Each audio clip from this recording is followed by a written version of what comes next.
Back up front, Jimmie Johnson is leading, but Marcus Ambrose is moving in. The margin now about 5 car lengths. He's showing that qualifying run was not a fluke. That and the run at Texas, the last mile and a half track that we were on. Marcus Ambrose had a great race car that day. They ran it out of fuel late in the race and didn't have the finish to show what they had done all night long there. Only the first full year as a NASCAR Sprint Cup driver. Marcus Ambrose, very likable. He's from Tasmania, an island off the coast of Australia. His family has already gone back to Tasmania. Marcus said, I can't wait to get on the plane tomorrow and go see my wife and kids, but I got business to take care of. Yeah, he'd like to be putting that trophy on that plane with him, too. The car that qualified. 82 cars falling back. A couple of guys falling back. The 82 car, top of your screen there. That is Scott Speed, who qualified second, and he will possibly lose a couple more positions. Yeah, and here comes a guy that we've been talking about, Marcus Ambrose, for the lead right here on the bottom of the racetrack now. I think he's going to have a hard time completing that pass down there on the bottom. We'll see as he gets this run. Can't quite get it done as Jimmy holds him off. Talked about Tony Stewart moving up to the high side. He's using the high lane now to go by the 5 car of Mark Martin for position. He did it right off the start, too. He didn't even try the bottom. Here comes Ambrose now working the top side of Jimmie Johnson. Yeah, he's going to take that lead right now. That's what I thought he would try to do the first time, but I think Jimmy kind of fooled him when he went high into 3 and opened the bottom the last time. But we're going to have a new leader at the line this time. Marcus Ambrose, very deliberate and very, very careful. That's awesome.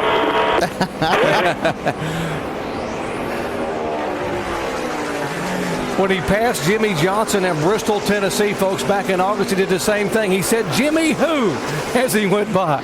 And now Marcus Ambrose, one of the most colorful characters in the garage area, is our leader here at Homestead.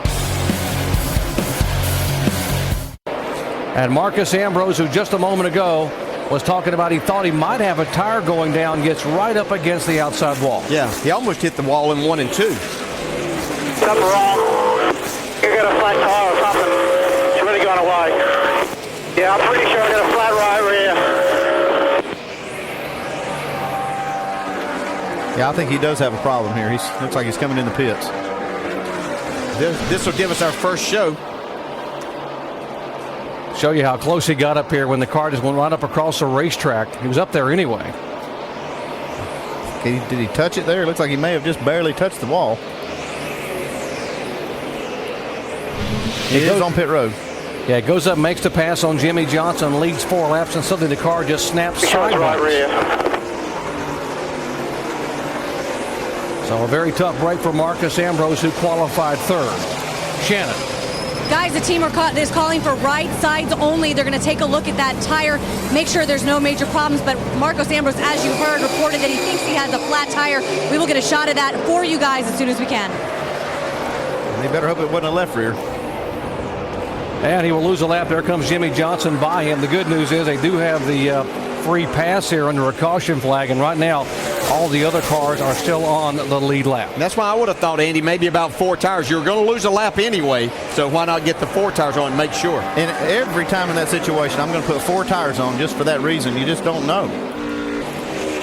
We just joined our coverage. Marcus Ambrose had passed Jimmie Johnson and led for 4 laps and had a rear tire go down, had to come on pit road, and now is being shown 1 lap down in 43rd position. Shannon. Doc, you can see the cut right here on the right rear of Marcus Ambrose. What a disappointing start to the race.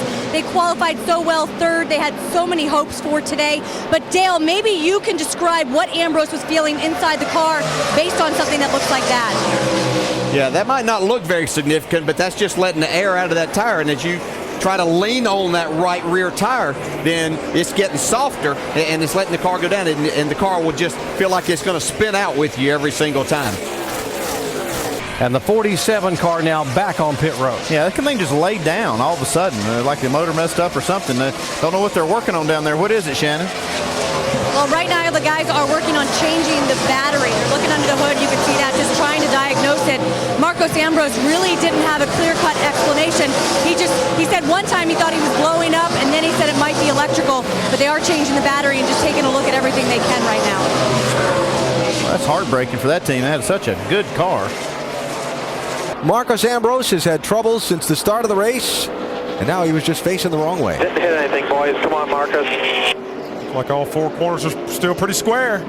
Line it back up and go get it again. Ambrose 14 laps down in the 41st position after spending time on the pit road earlier, having the carburetor changed on that car. A cut tire, then some problems under the hood, and it has been a very tough day for Ambrose after starting in 3rd position and passing Jimmy Johnson for the lead in the early part of this race. Let's see what happened to Marcos. Like he's up there in the high stuff, gets into the marbles up near the wall. I tell you, it's really difficult. As we see, you got to really have a talent for doing that as junior, and those guys do it. And he just got loose, turned it sideways, didn't hit anything, but boy, he's having a tough day thus far. Not the day he was hoping for with that great qualifying run and great starting position. So after 100 miles already, and we just get to the first caution flag of this race.